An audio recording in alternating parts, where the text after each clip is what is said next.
ಸಮುವೇಲನ ಮೊದಲನೆಯ ಗ್ರಂಥ ಅಧ್ಯಾಯ 11. ರಾಜರು ಸಾಮಾನ್ಯವಾಗಿ ಯುದ್ಧಕ್ಕೆ ಹೊರಡುವ ವಸಂತಕಾಲ ಅದು. ದಾವೀದನು ಯೋವಾಬನನ್ನು ತನ್ನ ಸೇವಕರನ್ನು ಹಾಗೂ ಎಲ್ಲ ಇಸ್ರಾಯೇಲರನ್ನು ಯುದ್ಧಕ್ಕೆ ಕಳುಹಿಸಿದನು. ಇವರು ಹೋಗಿ ಅಮ್ಮೋನಿಯರ ಪ್ರಾಂತ್ಯಗಳನ್ನು ಹಾಳು ಮಾಡಿ ರಬ್ಬಕ್ಕೆ ಮುತ್ತಿಗೆ ಹಾಕಿದರು. ದಾವೀದನು ಜೆರುಸಲೇಮಿನಲ್ಲೇ ಇದ್ದನು. ಒಂದು ದಿನ ಸಂಜೆ ಹೊತ್ತಿನಲ್ಲಿ ದಾವೀದನು ಮಂಚದಿಂದೆದ್ದು ಅರಮನೆಯ ಮಾಳಿಗೆಯ ಮೇಲೆ ತಿರುಗಾಡುತ್ತಿದ್ದನು. ಆಗ ಅಲ್ಲಿಂದ ಬಹು ಸುಂದರಿಯಾದ ಒಬ್ಬ ಸ್ತ್ರೀ ಸ್ನಾನ ಮಾಡುವುದನ್ನು ಕಂಡನು.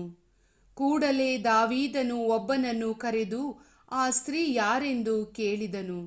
ಅವನು, ಆಕೆ ಎಲಿಯಾಮಳ ಮಗಳೂ ಹಿತ್ತಿಯನಾದ ಊರಿಯನ ಹೆಂಡತಿಯೂ ಆದ ಬೆತ್ಷೆಬೆ ಎಂದು ಉತ್ತರ ಕೊಟ್ಟನು. ಆಕೆ ಆಗ ತಾನೇ ಋತುಸ್ನಾನ ಮಾಡಿಕೊಂಡಿದ್ದಳು. ಆಕೆಯನ್ನು ಕರೆದು ತರುವಂತೆ ದಾವೀದನು ದೂತರನ್ನು ಕಳುಹಿಸಿದನು. ಆಕೆ ಬಂದಳು. ದಾವೀದನು ಆಕೆಯನ್ನು ಕೂಡಿದನು. ಅನಂತರ ಆಕೆ ತನ್ನ ಮನೆಗೆ ಹೋದಳು. ಮುಂದೆ ತಾನು ಗರ್ಭಧರಿಸಿದ್ದು ಗೊತ್ತಾದಾಗ ಆಕೆ ದಾವೀದನಿಗೆ ಸಮಾಚಾರ ಕಳುಹಿಸಿದಳು. ಒಡನೆ ದಾವೀದನು ದೂತರ ಮುಖಾಂತರ ಯೋವಾಬನಿಗೆ, ಹಿತ್ತಿಯನಾದ ಊರಿಯನನ್ನು ನನ್ನ ಬಳಿಗೆ ಕಳುಹಿಸು ಎಂದು ಆಜ್ಞಾಪಿಸಿದನು. ಅವನು ಅಂತೆಯೇ ಮಾಡಿದನು. ಊರಿಯನು ಬಂದಾಗ ದಾವೀದನು, ಯೋವಾಬನು, ಸೈನ್ಯದವರು ಹೇಗಿರುತ್ತಾರೆ, ಯುದ್ಧವು ಹೇಗೆ ನಡೆಯುತ್ತಿದೆ ಎಂದು ವಿಚಾರಿಸಿದನು. ಅನಂತರ ಅವನಿಗೆ, ನೀನು ಮನೆಗೆ ಹೋಗಿ ಕೈಕಾಲು ತೊಳೆದುಕೋ ಎಂದು ಹೇಳಿದನು. ಊರಿಯನು ಅರಮನೆಯಿಂದ ಹೊರಟ ಕೂಡಲೇ ಅವನ ಹಿಂದೆಯೇ ಅರಸನ ಭೋಜನ ಪದಾರ್ಥಗಳೂ ಹೋದವು. ಆದರೆ ಊರಿಯನು ತನ್ನ ಮನೆಗೆ ಹೋಗದೆ ಅರಸನ ಸೇವಕರೊಡನೆ ಅರಮನೆಯ ಬಾಗಿಲಲ್ಲೇ ಮಲಗಿಕೊಂಡನು. ಊರಿಯನು ತನ್ನ ಮನೆಗೆ ಹೋಗಲಿಲ್ಲ ಎಂಬ ವರ್ತಮಾನ ದಾವೀದನಿಗೆ ಮುಟ್ಟಿತು. ಆಗ ದಾವೀದನು ಊರಿಯನಿಗೆ, ನೀನು ದೀರ್ಘ ಪ್ರಯಾಣ ಮಾಡಿ ಬಂದಿರುವೆಯಲ್ಲವೇ, ಏಕೆ ಮನೆಗೆ ಹೋಗಲಿಲ್ಲ ಎಂದನು. ಅದಕ್ಕೆ ಊರಿಯನು, ಒಡಂಬಡಿಕೆಯ ಮಂಜೂಷ, ಇಸ್ರಾಯೇಲರು ಹಾಗೂ ಯಹೂದ್ಯರು ಗುಡಾರಗಳಲ್ಲೇ ವಾಸವಾಗಿದ್ದಾರೆ.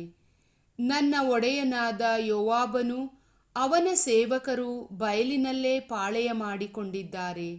ಹೀಗಿರುವಲ್ಲಿ ನಾನು ನನ್ನ ಮನೆಗೆ ಹೋಗಿ ಉಂಡು ಕುಡಿದು ಹೆಂಡತಿಯೊಡನೆ ಮಲಗಿಕೊಳ್ಳುವುದು ಹೇಗೆ? ನಿಮ್ಮಾಣೆ, ನಿಮ್ಮ ಜೀವದಾಣೆ, ನಾನು ಇಂಥದ್ದನ್ನು ಎಂದಿಗೂ ಮಾಡಲಾರೆ ಎಂದು ಉತ್ತರ ಕೊಟ್ಟನು. ಆಗ ದಾವೀದನು, ಹಾಗಾದರೆ ನೀನು ಈ ಹೊತ್ತು ಇಲ್ಲೇ ಇರು, ನಾಳೆ ನಿನ್ನನ್ನು ಕಳುಹಿಸುತ್ತೇನೆ ಎಂದು ಆಜ್ಞಾಪಿಸಿದನು. ಅಂತೆಯೇ ಊರಿಯನು ಆ ದಿನ ಜೆರುಸಲೇಮಿನಲ್ಲೇ ಇದ್ದನು. ಮರುದಿನ ದಾವೀದನು ಅವನನ್ನು ಅನ್ನಪಾನ ತೆಗೆದುಕೊಳ್ಳಬೇಕೆಂದು ತನ್ನ ಮನೆಗೆ ಕರೆದುಕೊಂಡು ಹೋಗಿ ಕುಡಿಸಿ ಮತ್ತನನ್ನಾಗಿ ಮಾಡಿದನು.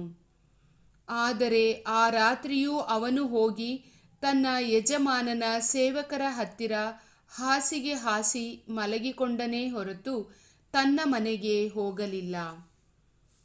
ಮರುದಿನ ಬೆಳಗ್ಗೆ ದಾವೀದನು ಯೋವಾಬನಿಗೆ ಒಂದು ಪತ್ರವನ್ನು ಬರೆದು ಅದನ್ನು ಊರಿಯನ ಕೈಯಲ್ಲಿ ಕೊಟ್ಟು ಕಳುಹಿಸಿದನು. ಅದರಲ್ಲಿ ಹೀಗೆ ಬರೆಯಲಾಗಿತ್ತು: ಊರಿಯನು ಗಾಯಗೊಂಡು ಸಾಯುವಂತೆ ಅವನನ್ನು ಘೋರ ಯುದ್ಧ ನಡೆಯುತ್ತಿರುವ ಕಡೆ ಮುಂಭಾಗದಲ್ಲೇ ನಿಲ್ಲಿಸಿ ನೀವು ಹಿಂದಕ್ಕೆ ಸರಿದುಕೊಳ್ಳಿ. ಯೋವಾಬನು ಪಟ್ಟಣಕ್ಕೆ ಮುತ್ತಿಗೆ ಹಾಕುವಾಗ ಶತ್ರು ಸೈನಿಕರು ಎಲ್ಲಿ ಪ್ರಬಲರಾಗಿರುತ್ತಾರೆಂದು ಗೊತ್ತು ಮಾಡಿಕೊಂಡು ಊರಿಯನನ್ನು ಅಲ್ಲಿಗೆ ಕಳುಹಿಸಿದನು. ಆ ಊರಿನ ಜನರು ಹೊರಗೆ ಬಂದು ಯೋವಾಬನ ಸೈನ್ಯದೊಡನೆ ಹೋರಾಡಿದರು. ದಾವೀದನ ಸೇವಕರಲ್ಲಿ ಕೆಲವರು ಸತ್ತರು. ಹಿತ್ತಿಯನಾದ ಊರಿಯನೂ ಮಡಿದನು.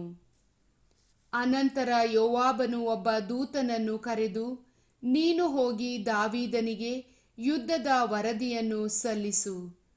ಯುದ್ಧ ವಿವರಗಳನ್ನು ಹೇಳಿ ಮುಗಿಸಿದ ನಂತರ ಅರಸರು ಸಿಟ್ಟುಗೊಂಡು ನಿನ್ನನ್ನು, ನೀವು ಯುದ್ಧ ಮಾಡುವುದಕ್ಕಾಗಿ ಪಟ್ಟಣದ ತೀರ ಸಮೀಪಕ್ಕೆ ಹೋದದ್ದೇಕೆ? ಶತ್ರುಗಳು ಊರು ಗೋಡೆಯ ಮೇಲಿನಿಂದ ಏನನ್ನಾದರೂ ಬಿಸಾಡಬಹುದಿತ್ತಲ್ಲವೇ? ಯೆರುಬ್ಬೆಷೆತನ ಮಗನಾದ ಅಬೀಮೆಲೆಕನನ್ನು ಕೊಂದವರಾರೆಂದು ನಿಮಗೆ ಗೊತ್ತಿಲ್ಲವೇ? ತೇಬೇಚಿನಲ್ಲಿ ಒಬ್ಬ ಹೆಂಗಸು ಗೋಡೆಯ ಮೇಲಿನಿಂದ ಒಂದು ಬೀಸುವ ಕಲ್ಲನ್ನು ಅವನ ಮೇಲೆ ಎತ್ತಿ ಹಾಕಿ ಅವನನ್ನು ಕೊಂದಳಲ್ಲವೇ? ಹೀಗಿರುವುದರಿಂದ ನೀವು ಗೋಡೆಯ ಸಮೀಪಕ್ಕೆ ಹೋದದ್ದೇಕೆ ಎಂದು ಕೇಳಿದರೆ, ನೀನು ಹಿತ್ತಿಯನಾದ ನಿಮ್ಮ ಸೇವಕ ಊರಿಯನು ಮೃತನಾದನೆಂದು ಹೇಳು ಎಂಬುದಾಗಿ ಆಜ್ಞಾಪಿಸಿ ಕಳುಹಿಸಿದನು. ಆ ದೂತನು ಹೋಗಿ ಯೋವಾಬನ ಆಜ್ಞೆಯಂತೆಯೇ ದಾವೀದನಿಗೆ ಹೀಗೆ ತಿಳಿಸಿದನು. ಆ ಊರಿನವರು ಮಹಾಬಲದೊಡನೆ ಯುದ್ಧ ಮಾಡುವುದಕ್ಕೆ ಬೈಲಿಗೆ ಬಂದರು. ತಾವು ಅವರನ್ನು ಊರು ಬಾಗಿಲಿನವರೆಗೂ ಹಿಂದಟ್ಟಿದೆವು. ಆಗ ಬಿಲ್ಲುಗಾರರು ಗೋಡೆಯ ಮೇಲಿನಿಂದ ನಿಮ್ಮ ಸೇವಕರ ಮೇಲೆ ಬಾಣಗಳನ್ನು ಎಸೆದುದರಿಂದ ಅವರಲ್ಲಿ ಕೆಲವರು ಸತ್ತು ಹೋದರು. ಹಿತ್ತಿಯನಾದ ನಿಮ್ಮ ಸೇವಕ ಊರಿಯನೂ ಮಡಿದನು. ಆಗ ದಾವೀದನು ಆ ದೂತನಿಗೆ, ನೀನು ಹೋಗಿ ಯೋವಾಬನಿಗೆ, ವ್ಯಸನ ಪಡಬೇಕಾಗಿಲ್ಲ. ಕತ್ತಿ ಈ ದಿನ ಒಬ್ಬನನ್ನು ನುಂಗಿದರೆ ನಾಳೆ ಇನ್ನೊಬ್ಬನನ್ನು ನುಂಗುತ್ತದೆ. ಮತ್ತಷ್ಟು ಶೂರತನದಿಂದ ಯುದ್ಧ ಮಾಡಿ ಪಟ್ಟಣವನ್ನು ಕೆಡವಿಬಿಡಿ ಎಂಬುದಾಗಿ ಅರಸರು ಆಜ್ಞಾಪಿಸಿರುತ್ತಾರೆ ಎಂದು ಹೇಳಿ ಅವನನ್ನು ಧೈರ್ಯಪಡಿಸು ಎಂದನು. ಊರಿಯನ ಮರಣ ವಾರ್ತೆಯನ್ನು ಅವನ ಹೆಂಡತಿ ಕೇಳಿ ಗಂಡನಿಗಾಗಿ ಅತ್ತು ಗೋಳಾಡಿದಳು.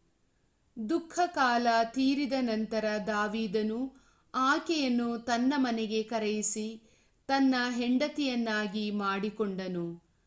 ಆಕೆ ಅವನಿಂದ ಒಬ್ಬ ಮಗನನ್ನು ಹೆತ್ತಳು. ದಾವೀದನ ಈ ಕೃತ್ಯ ಸರ್ವೇಶ್ವರನ ದೃಷ್ಟಿಯಲ್ಲಿ ಕೆಟ್ಟದ್ದಾಗಿತ್ತು. ಪ್ರಭುವಿನ ವಾಕ್ಯ.